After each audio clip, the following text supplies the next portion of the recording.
안녕하십니까. 각종 사고와 보상 이야기를 다룬 채널 신세계보상TV의 김창범 손해사상사입니다. 요즘 장마가 심해지면서 누수사고가 여기저기서 많이 발생하는 것 같아요. 상담 전화로 문의가 많이 오시는데, 우선 우리 집에 누수가 발생하면 이 누수 사고에 대한 보상을 어떻게 처리해야 될까요? 거기에 대해서 오늘 알려드릴 테니까 영상 끝까지 시청해 주시고 구독, 좋아요, 알림 설정, 공유까지 눌러주신다면 큰 도움이 될 것 같습니다. 우선 우리 집에 누수가 발생했을 때 저에게 어떤 책임이 발생하는지 그것부터 알아보겠습니다. 약간의 피보험자가 주택을 소유, 사용, 관리함으로 인해서 관리하는 동안 타인의 신체 또는 재물에 손해배상 책임을 지게 되는 경우 그 손해를 보상한다고 되어 있어요. 그리고 법률상 검토를 해보면 민법 제758조에 공작물 점유자 소유자의 설치 또는 보존상의 하자로 인하여 타인의 신체 또는 재물에 손해를 입힌 경우 그 손해를 배상할 책임이 있다고 나와 있어요. 그리고 그 밑에는 점유자가 손해 방지에 주의를 해태하지 아니한 경우 소유자가 그 손해를 배상해야 될 책임이 있다고 되어 있습니다. 즉 점유자는 면책에 해당이 되더라도 소유자는 무조건적으로 책임을 져야 한다는 겁니다. 방금 제가 약관 얘기를 드렸는데 이 약관이 무슨 약관이냐면 바로 제가 필수보험에 늘 얘기를 하고 있던 일상생활 배상 책임 특약입니다. 일상생활 배상 책임 특약은요, 가입 금액이 1억 원이고 보험료가 1,000원이 안 되기 때문에 무조건 가입하셔가지고 이런 사태에 대비를 할 수 있기 때문에 이번 자리를 빌어서 다시 한번 권유를 드릴게요. 일상생활 배상 책임 특약을 반드시 여기저기 특약으로 넣어서 가입을 해두시기 바랍니다. 우선 누수 사고가 나면요, 사실이 확인이 되고 탐지를 하게 됩니다. 탐지를 하기 위해 철거 비용도 발생할 거고요. 해당 부분 수리 및 방수 공사가 진행이 될 거고요. 그리고 수리하였으면 다시 복구 공사를 해야겠죠. 그럼 복구 비용이 발생하고 아랫집에 대한 또 피해 보상을 따로 하셔야 됩니다. 그래서 이 특약이 더욱더 필요한 거고요. 자, 이 보험사에서는 해당 사고가 접수가 되면 밑에 집에 보상을 하게 되겠죠. 밑에 집에 보상을 하게 되겠죠. 그럼 우리 집은 어떻게 될까요? 우리 집에 대한 보상은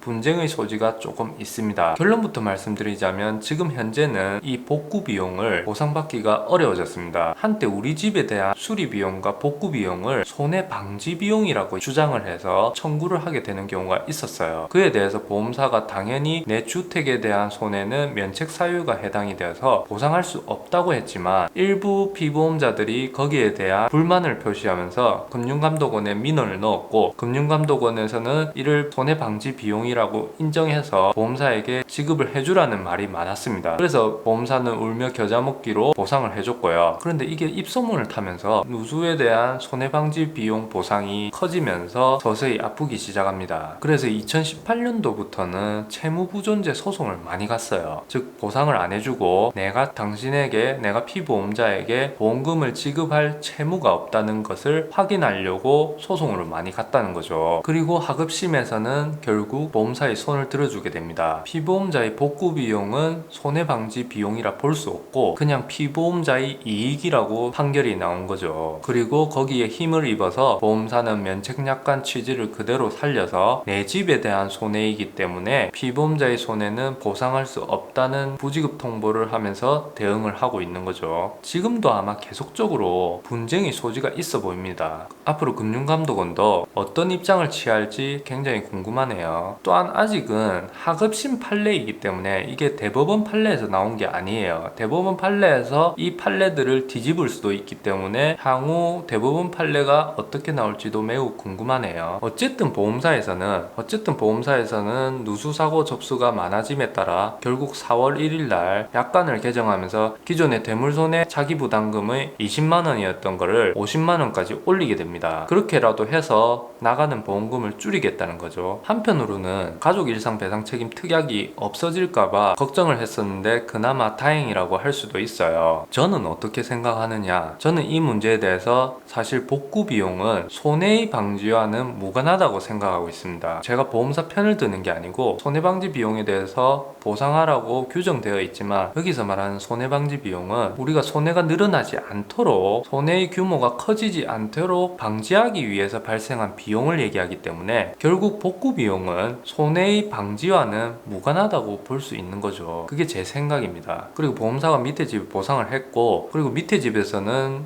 누수 견적서를 받았을 때고, 보험사에서 지급하는 보상금하고 이 견적서와의 차익이 발생할 수 있어요. 보험사에서 인정을 하고 다 주는 경우도 있지만, 거기에 따라서 보험사도 자기들 주장을 하면서 이 손해를, 이 보상금을 깎으려고 할 겁니다. 그래서 차익이 발생하는 경우 이 차익에 대해서 다시 윗집에, 다시 저에게 나머지 차익을 보상하라 라고 주장을 할 수 있어요. 하지만 그때는 이미 보험사가 저희 책임이 보험사에게 전가가 되어 있는 상태고, 보험사가 1억 원의 한도액 내에서는 모든 책임을 지도록 되어 있어요. 그래서 본인이 그 중간에 낄 필요가 없이 밑에 집에서 추가적인 배상을 요구를 하더라도 거기에 응하지 마시고 보험사와 다시 한번 얘기를 하라고 얘기를 해주세요. 보험사하고 얘기가 안 된다 해서 당신들에게 소송을 걸겠다 라고 했을 때도 마찬가지로 피보험자는 보험사에게 이 사실을 알려야 될 의무가 있고요. 보험사는 그 사실을 들었을 때 소송을 대신 진행할 수도 있어요. 피보험자가 요구를 하셔도 되고, 어쨌든 보험사가 대신해서 소송을 진행할 수가 있습니다. 그래서 거기에 대해서 너무 염려 마시고 소송을 가겠다 하시면 그냥 알겠다 하시고 그 사실을 전달해 주시면 돼요. 그럼 보험사에서 알아서 해결할 겁니다. 오늘은 누수사고에 대해서 보상 얘기를 드렸는데 조금 도움이 되셨나요? 도움이 되셨으면 다시 한번 구독, 좋아요, 알림 설정, 공유까지 꼭 부탁드릴게요. 빗길에 안전운전 하시고 다음 영상에서는 더 좋은 주제로 찾아뵙겠습니다. 시청해주신 여러분 감사합니다.